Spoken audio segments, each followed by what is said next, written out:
우리 하나님 말씀 고린도전서 3장 16절로 17절 말씀입니다. 신약성경 266면입니다.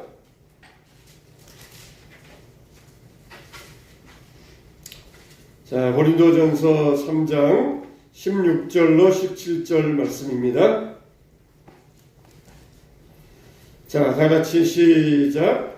너희는 너희가 하나님의 성전인 것과 하나님의 성령이 너희 안에 계시는 것을 알지 못하느냐? 누구든지 하나님의 성전을 더럽히면 하나님이 그 사람을 멸하시리라. 하나님의 성전은 거룩하니 너희도 그러하니라. 아멘. 자, 할렐루야. 자, 이제 고개를 들어보세요.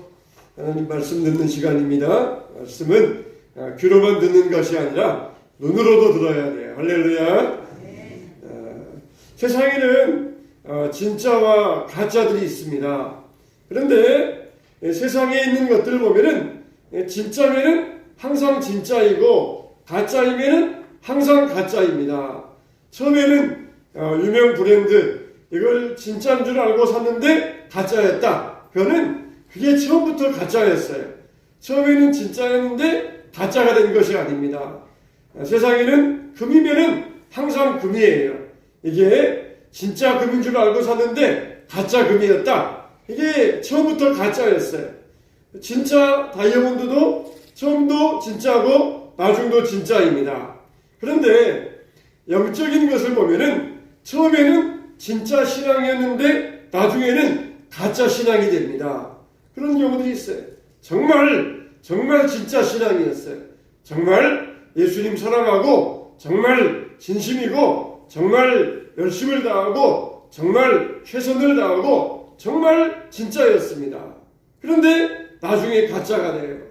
정말 가룟 유다의 신앙도 처음에는 진짜 신앙이었습니다.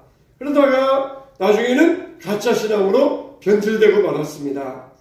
여러분, 하나님의 성전도 유대인들이 이스라엘 사람들이 하나님을 정말 사랑하고 정말 공경하여서 솔로몬 성전을 만들었습니다. 정말 간절한 마음으로 진실된 마음으로 솔로몬 성전을 건축을 했습니다. 이렇게 정말 진실된 마음으로 하나님을 사랑하는 마음으로 진짜 마음으로 솔로몬 성전을 건축했어요.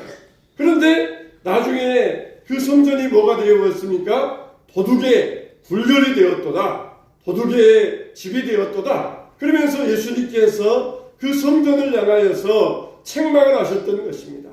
처음에는 진짜였어요. 근데 나중에는 이게 가짜로 변질되고 말았던 것입니다. 여러분, 오늘날 성전은 바로 우리들의 심령이에요. 하나님께서 우리의 심령에다가 하나님의 성전을 만들겠다고 말씀하여 주셨어요. 그래서 우리는 우리의 신앙이 절대 변질되지 아니하도록 영원하도록 우리가 진짜 신앙으로 남을 수 있어야 됩니다. 저와 여러분의 신앙이 영원토록 우리 하나님 앞에 설 때까지 진짜 신앙으로 남게 되시기를 주님의 이름으로 축복합니다. 그러면은 우리 신앙이 이렇게 진짜 신앙으로 남기 위해서는 우리가 4가지가 있어야 돼요. 옛날 솔로몬 성전에 이것들이 있었고 오늘날 우리의 심령의 성전에도 이 4가지가 구비되어 있어야 됩니다. 첫째, 우리의 심령 가운데 있어야 될 것이 뭐냐? 따라서 합시다. 법궤가 있어야 합니다. 네, 첫째로 우리와 심령 가운데는 법궤가 있어야 됩니다.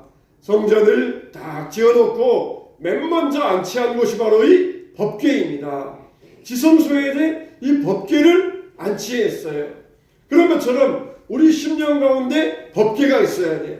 우리 심령에 있어야 될 법궤는 뭡니까? 바로 하나님의 말씀입니다. 할렐루야.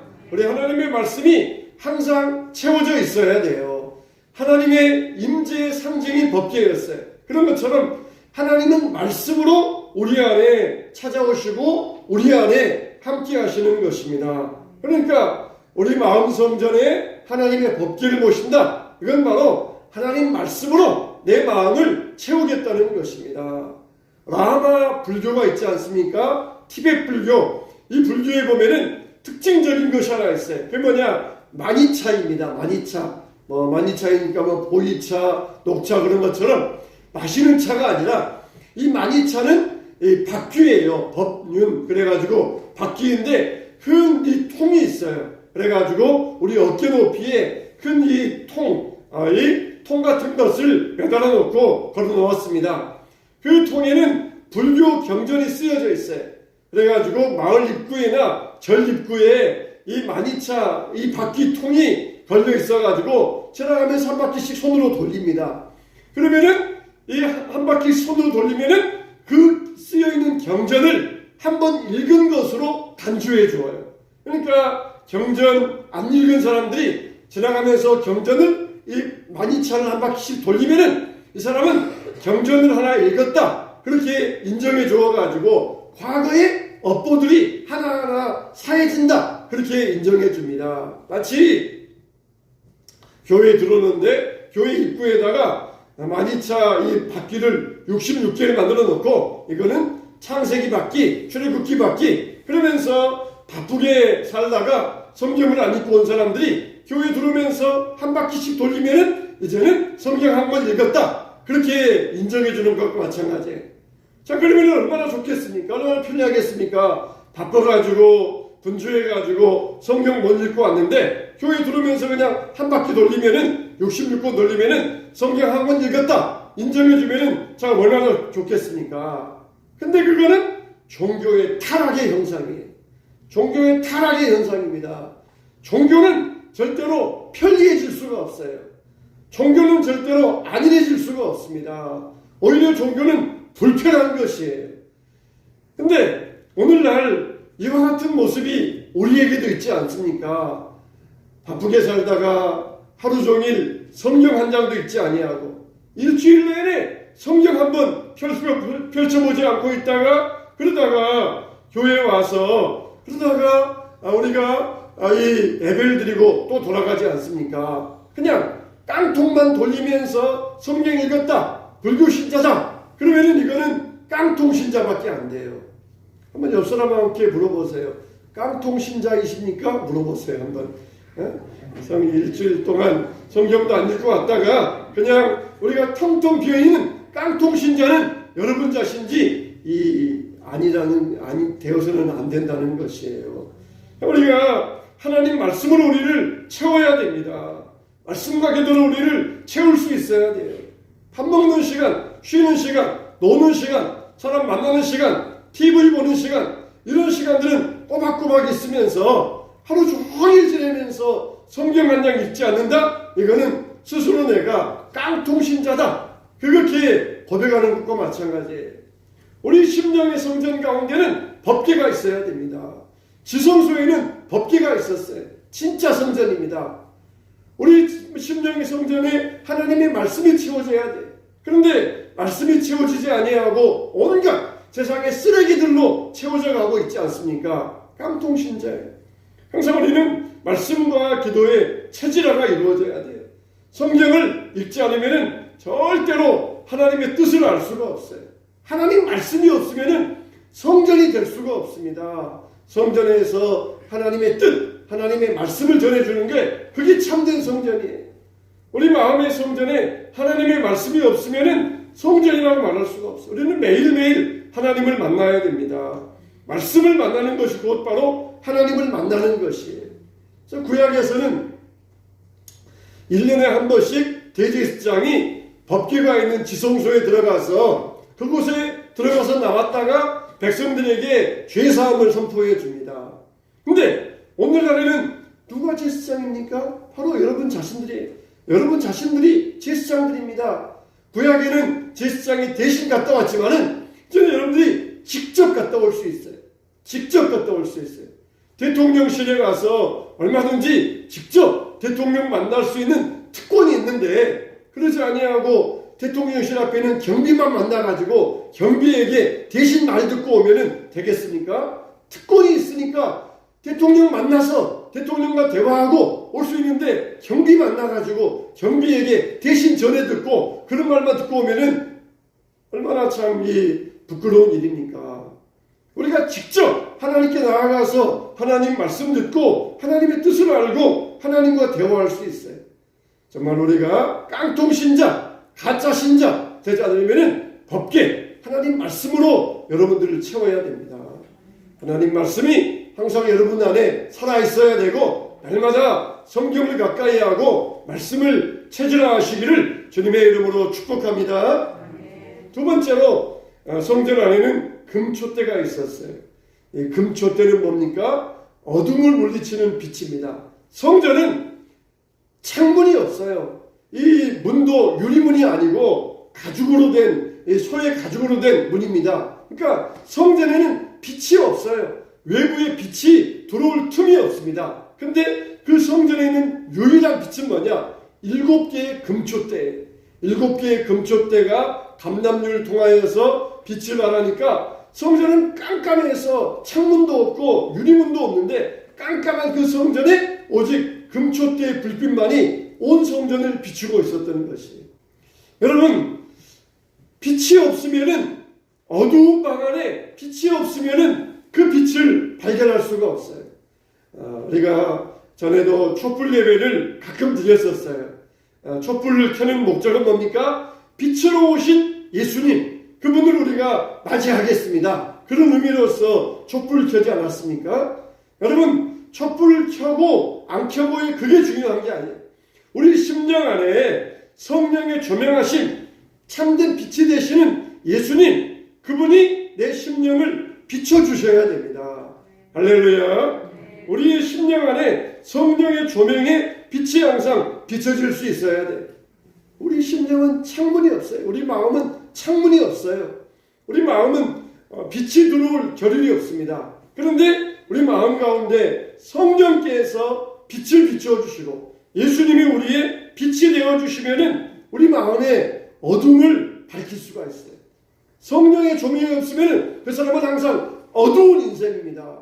아무리 전등빛이 있고 햇빛이 있다 할지라도 성령의 빛이 없으면 어두운 인생이에요. 우리 심령은 어두워요. 성전 안은 어둡습니다. 그 안에 금촛대가 없으면 그 안은 어둠이에요. 우리 심령, 아무리 밖에 빛이 있어도 우리 심령 안에 빛이 있어야 돼. 이거는 성령께서 우리에게 은혜의 빛을, 성령의 조명을 비춰주셔야 됩니다. 예수님께서 부활하시어서 제자들 찾아오시어서 너희가 성령을 받으라 그렇게 말씀하시면서 어떻게 하셨습니까? 후 하고 제자들에게 숨을 불어넣으셨어요. 성령을 받으라 후 하고 숨을 불어넣으셨어요. 여러분, 예수님께서 후 하고 숨을 불어넣으셨을 때 한번 상상해 보세요. 후 하셨을까요? 후 하셨을까요? 어떻게 하셨을까요?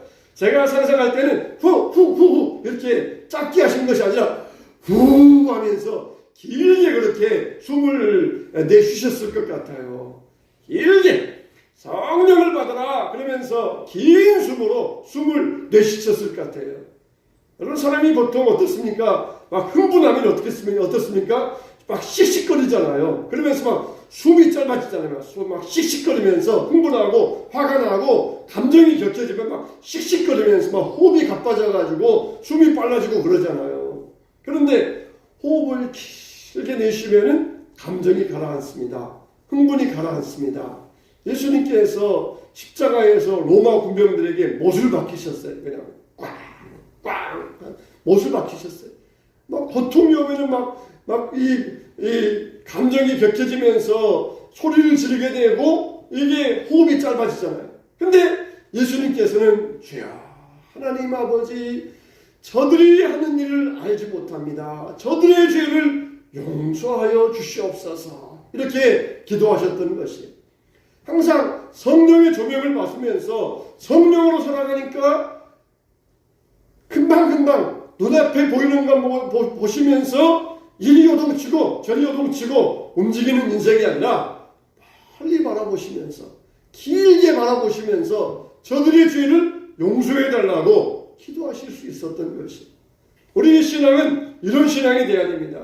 금방 이리 요동치고 저리 요동치고 막 호들갑 떨고 막 감정이 격해지고 막 그냥 야단치고 이런 신앙이 아니라 길게 바라보면서 긴 호흡을 가지고 숨이 짧아질 때 길게 호흡을 들이쉬면서 주여 성령을 주시옵소서.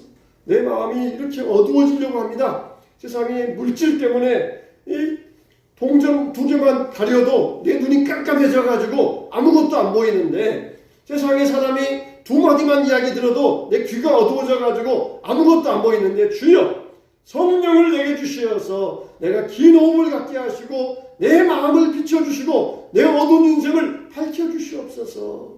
이게 바로 금초대의 인생이에요. 금초대의 인생. 항상 하나님의 은혜의 빛이 우리에게 비춰져야 됩니다. 항상 은혜의 빛이, 성령의 조명이 우리 심령 가운데 비춰질 수 있어야 돼요. 그렇지 않으면은 항상 이것에 흔들리고 저것에 흔들리고, 자녀에 흔들리고, 형제에 흔들리고, 부모에 흔들리고, 친구에게 흔들리고, 물질에 흔들리고, 건강에 흔들리고, 세상에 흔들리면서 항상 그때그때 그냥 땜질밖에 안 돼요. 이거 구멍 났네, 땜질하고, 또 이거 구멍 나고 땜질하고, 그 인생밖에 안 돼요. 완전히 새로워져야 되지 않겠습니까? 용광로에 집어넣었다가 완전히 새로워지고 새 사람 돼야 되지 않겠습니까? 항상 땜질하고 그러다가 나중에 그냥 도로 터져버리고, 그런 인생이 되어서는 안 돼요. 내 어두운 인생 성령의 빛, 은혜의 빛을 비춰주시옵소서. 그냥 호들갑 떨면서 가뿐식을 하면서 흥분하지 말고 실게 하나님의 성령 안에서 이 밝은 인생을 바라보고 살 수 있어야 돼요. 그만 보면은 어떻습니까? 어두워요. 또 어두워요. 근데 우리 인생을 길게 보시면은 우리에게는 항상 빛이 있어요. 빛이 우리에게 비춰주고 있습니다. 우리가 빛을 향하여 나아가고 있어요. 어둠 속으로 들어가는 인생은 우리가 항상 빛을 향하여 나아가고 있는 것이. 근데 당장 보면은 어두워요. 당장 보면은 암흑이에요. 당장 보면은 또 칠흑이에요. 그래서 우리는 빛을 향하여 나아가는 인생입니다. 빛을 향하여 나아가는 인생. 성령께서 우리의 마음을, 우리의 심령을 조명해 주실 때 우리는 진짜 성전을 이룰 수가 있어요. 진짜 성전. 그래서 항상 성령의 조명을 받아서 은혜의 빛 가운데 거하게 되시길 주님의 이름으로 축복합니다.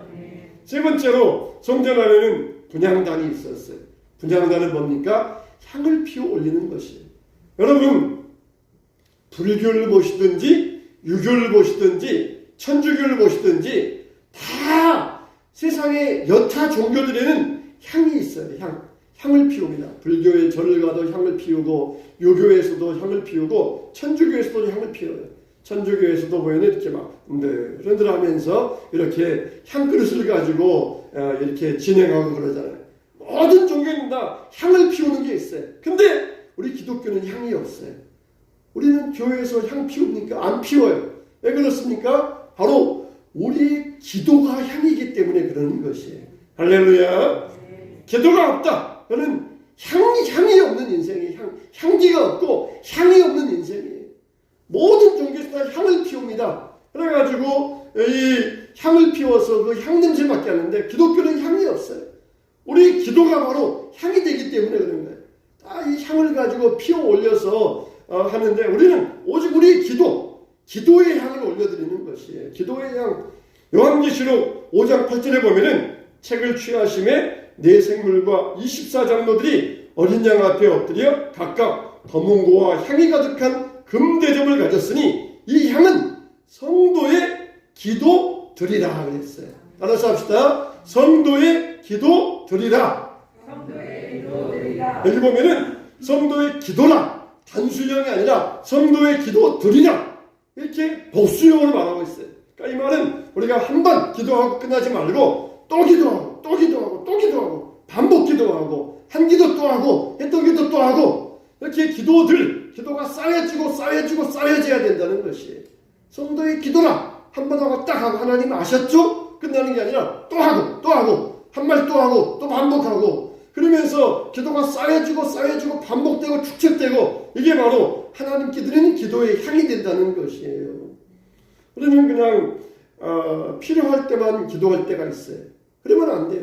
항상 반복적으로 계속해서 하나님 앞에 기도하는 이 기도, 그게 바로 향기로운 기도라는 거예요. 한번 딱 하고 하는 기도가 아니라 날마다 하는 기도, 그게 진짜 향기로운 기도가 된다는 것입니다. 우리는 기도할 때 어떤 마음을 가지고 합니까? 기도할 때 하나님이 아직 모르시니까 하나님께 보고 드리자, 그렇게 그런 마음으로 기도를 해요. 근데 마태복음에 뭐라고 그랬어요? 이미 너희가 구하기 전에 너희에게 있어야 할 것을 하나님 너희 아버지께서 아신다고 하셨어요. 여러분이 구하기 전에 하나님은 이미 알고 계신다는 것이죠. 그러면은 알고 있는데 우리가 왜 기도해야 됩니까? 뭐하러 기도해야 돼요? 바로 우리 자신들 때문에 기도해야 돼요. 믿음이 성숙되기 위해서 기도해야 됩니다. 하나님이 우리가 필요한 거 있어요. 하나님이 애따 가져가라. 그러면은 어떻습니까? 믿음이 성숙하지 못한 상태에서 그거 받으면은 감당을 못해. 그거 주면은 물질 주면은 타락하기가 십상이에요. 건강 주면은 자기 멋대로 살기가 십상이에요. 근데 우리 자신들이 단련되고 훈련될 때 하나님께로부터 받아야 믿음이 성숙해야 할 때 받아야 그래야 그게 자기에게 복이 되고 덕이 되는 것이에요. 왜 기도하라는 것이에요? 우리 자신들을 위해서 기도하라는 것이에요. 마술사 시몬이 베드로에게 그럽니다. 베드로가 와서 막 성령을 주니까 자기도 돈 줄 테니까 자기에게도 그런 능력을 주라는 것이에요. 그래서 베드로가 뭐라 그럽니까? 네가 하나님의 성령을 돈 주고 살 줄 알았느냐? 하나님의 성령 이걸 네가 돈 주고 살 줄 알았느냐? 돈과 함께 망해버려라. 그러면서 베드로가 책망하면서 저주를 내려버립니다. 그래도 다행히 이 마술사 시몬은 깨달았던 모양이에요. 제가 잘못했습니다. 이 저주를 내게서 거두어 주세요. 그렇게 이야기하니까 베드로가 뭐라 그럽니까? 알았다. 기도해라. 그렇게 말씀하셔요. 회개하고 기도해라. 그렇게 말씀하십니다. 그건 뭡니까? 너 자신을 주님께 붙들어 매라는 것이에요. 주님과 너 자신을 꽁꽁 붙들어 매라는 것. 그게 바로 기도하라는 것이에요. 여러분, 기도는 뭡니까? 하나님께 우리를 붙들어 매는 것이에요. 처음에는 진짜입니다. 근데 시간이 지나면서 점점 느슨해져요. 우리가 운동화를 신으면은 운동화 끈을 매잖아요. 근데 운동화 끈은 항상 풀려지게 돼 있어요. 신다 보면은 운동화 끈은 반드시 풀려지게 돼 있습니다. 안 풀려지는 운동화는 세상에 없어요. 그럼 어떻습니까? 다시 또 고쳐매야 돼요. 잡아가지고 다시 꽉 묶어야 돼요. 그런 것처럼 우리 기도의 끈도 마찬가지입니다. 기도의 끈 그냥 한 번만 딱 매놓으면은 이게 절대 안 풀리면 좋은데 마귀가 와서 우리를 시험하고 세상이 와서 우리를 건드리고 사람들이 와서 우리를 회방하고 그러면은 이게 끈이 풀려져요. 그러면 어떻습니까? 풀린 줄도 모르고 돌아다니다 보면은 발에 걸려가지고 꽉 넘어지고 맙니다. 그때서 깨달아요. 아이고 기도의 끈이 풀려 있었구나. 풀리기 전에 미리 알고 다시 묶으면 좋은데 풀려진 다음에서 꽉 넘어지고 난 다음에서 시험에 들고 역경에 빠지고 그런 다음에서 아이고 내가 기도를 그동안 못했구나. 기도 안에서 이런 시험 찾아왔구나. 그러면은 자기만 손해예요. 넘어지기 전에 미리 꽉꽉 묶어놔야 안 넘어지는데 그것도 모르고 있다가 꽉 넘어지고 얼굴 깨지고 국 깨지고 그런 다음에서 묶으면은 그만큼 손해예요. 그만큼 자기에게 피해가 되는 것이. 기도의 끈은 우리가 항상 묶어야 돼. 주님께 붙들어라. 너희 자신을 매라. 그러면서 항상 묶어놓고 항상 이걸 꽉 매놓고 주님께 붙들고 매여 있어야 된다는 것이에요. 주님께 붙들고 매여 있어야 돼요. 여러분의 기도의 끈은 얼마나 지금 매어져 있습니까? 이게 풀려져 있어가지고 넘어지기 직전은 아닙니까? 넘어져 있는데도 그것도 깨닫지 못하고 그냥 다시 일어나서 조금 걸어간다고 풀려진 채로 걸어가고 있지는 않습니까? 또 넘어지고 또 풀려가지고 있는데도 또 그런 채로 또 걸어가다가 그냥 절룩절룩거리면서 이렇게 삐뚤삐뚤거리면서 안 걸리려고 하다가 걸어가다가 또 넘어지고 그런 인생은 아닙니까? 기도의 끈을 조이세요. 내일부터 우리 교회 이제 5일 동안 신년에 못했던 것 석주째이지만 특별 새벽 기도회 하려고 그래요. 특별 새벽 기도 하려고 합니다. 기도의 끈을 다시 우리가 묶어야 됩니다. 풀려진 기도의 끈을 다시 묶어서 우리 인생이 똑바로 갈 수 있어야 돼요. 풀려져 있는데도 모르고 넘어져 있는데도 그냥 운이 나빠서 그런 줄 알고 다시 일어나서 또 가려고 그러고 또 넘어져 있는데도 또 모르고 우리가 그런 이 불쌍한 인생을 살아서는 안 될 것입니다. 우리의 기도는 하나님이 받으시는 향이라는 것이. 하나님은 우리의 향을 받으셔요. 그래서 동물의 제사 이걸 받으셨어요. 여러분 동물들 끄슬리면은 냄새가 좋습니까? 얼마나 냄새가 고약합니까? 근데 그 동물 태우는 번제 냄새 하나님 그것을 향으로 받으셨다는 것이에요. 향으로 받으셨다는 것이. 우리가 기도할 때에 때로는 하나님 앞에 울부짖기도 하고 하나님 앞에 그냥 막 이 억울함을 토로하기도 하고 그럴 때에 하나님 그것을 아름다운 모습으로 받아주신다는 것이 향기가 되어서 하나님 앞에 올려지는 것이 여러분의 기도가 하나님 앞에 드려지는 복되고 아름다운 향기가 되시길 주님의 이름으로 축복합니다. 축복합니다. 네 번째 마지막으로 진설병이 있어요. 진설병은 유리병이 아닙니다. 진설병 그러니까 무슨 유리병인 줄 아는데 떡병이에요. 떡병. 테이블 이 진설대 위에다가 떡병 떡을 진설해 놓았다 그래서 진설병이에요. 근데 그 진설병은 몇 개였습니까? 12개. 상상하기에 성전에 진설대가 있고 떡 12개가 있으니까 그 떡이 우리 볼 때 한 찐빵만한 떡이 12개 놓여 있었던 모양이다 생각하는데 이 떡 하나 크기가 얼마냐면은 2대 반 정도예요. 그러니까 2대 반짜리 떡 하나가 이게 12개가 놓여 있었어요. 그러니까 우리처럼 찐빵 같은 거 조그맣게 인절미 같은 거 조그맣게 12개 놓고 한 게 아니라 큼직큼직하게 이거 진설대에다가 12개를 놓았습니다. 그게 무슨 목적이에요? 제사장들에게 주기가 목적이에요. 진설병이 하나님이 먹는 게 아니에요. 나중에 가져다가 일주일 동안 진설해 놓았다가 또 떡을 바꾸는데 그때 가져와서 제사장들이 그걸 먹어요. 제사장들이 먹습니다. 그러니까 그 당시에는 하나님과 제사장이 동등이었어요. 하나님께 드릴 것 제사장들이 먹었습니다. 오늘날 제사장은 누구입니까? 여러분들이 제사장들이에요. 아직도 목사님이라고 그래요. 여러분들이 제사장이에요. 여러분들이 제사장이에요. 우리가 먹는 것이에요. 생명의 떡을 우리가 먹어야 돼요. 근데 여러분 구약의 제사에 보면은 번제, 소제, 속건제, 속죄제, 화목제 5개 제사가 있어요. 번제 이런 제사는 동물을 완전히 태워가지고 재로 드리는 제사가 번제. 근데 마지막 화목제는 틀려요. 화목제는 짐승을 잡아가지고 오른쪽 뒷다리하고 가슴 부위는 제사장이 가져가서 먹어요. 그리고 나머지는 제사 드린 사람에게 가서 먹으라 그럽니다. 근데 그 제물은 언제까지 먹어야 되느냐? 다음날 해지기 전까지 먹어야 돼요. 소를 한 마리 잡았습니다. 소가 얼마나 됩니까? 무게가 700kg, 800kg 돼요. 그러면은 700kg, 800kg에서 제사장에게 뒷다리 드리고 그리고 가슴 부위 드리고 뼈, 내장 다 빼고 나도 이 소의 무게가 얼마냐? 최소한 350kg이에요. 그러면은 350kg의 고기를 가져다가 다음날 해지기 전까지 그걸 다 먹어야 돼요. 먹을 수 있겠어요? 소고기 350kg을 내일 저녁까지 다 먹어야 돼요. 불가능해요. 그러면 어떻게 합니까? 온 동네 사람 다 모아야 돼요. 다 모아요. 우리 이번에 화목제 드렸으니까 여러분 화목제 제사 우리 같이 먹읍시다. 온 동네 사람 다 모아야 돼요. 자기 가족만 먹어도 안 돼요. 친한 사람만 먹어도 안 돼요.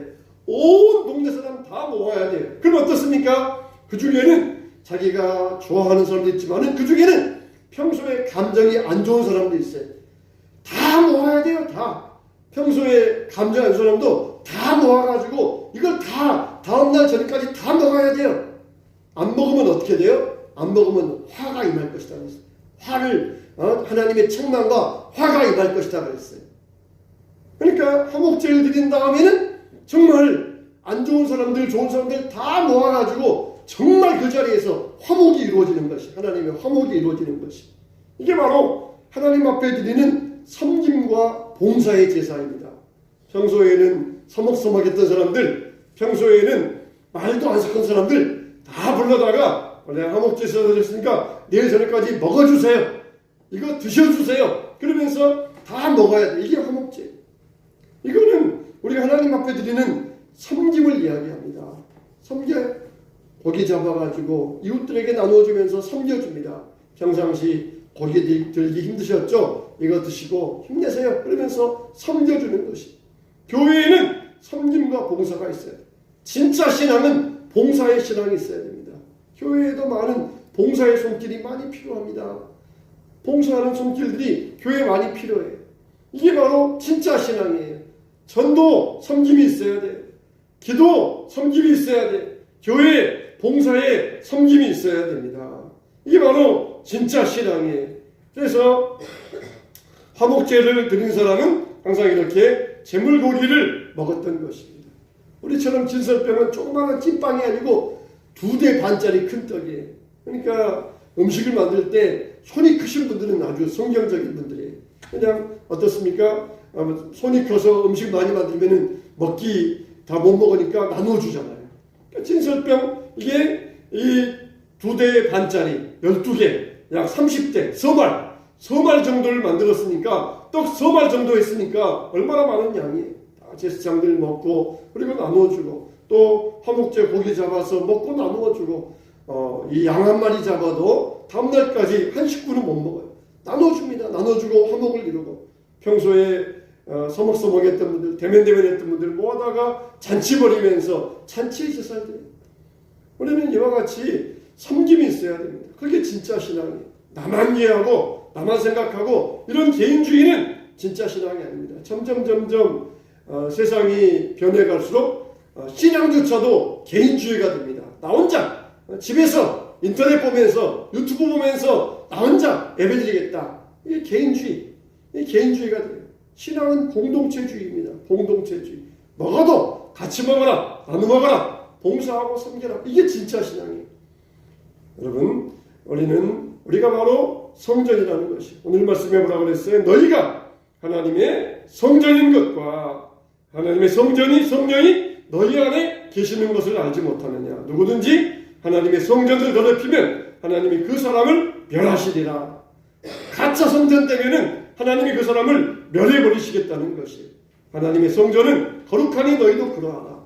진짜 성전, 솔로몬 성전 거룩한 성전이었는데 가짜 성전, 더러운 성전이니까 하나님께서 멸해버리셨어요. 우리도 진짜 성전으로서 하나님을 섬김이 있어야 됩니다. 가짜 성전 되면은 하나님께서 멸해버리셔요.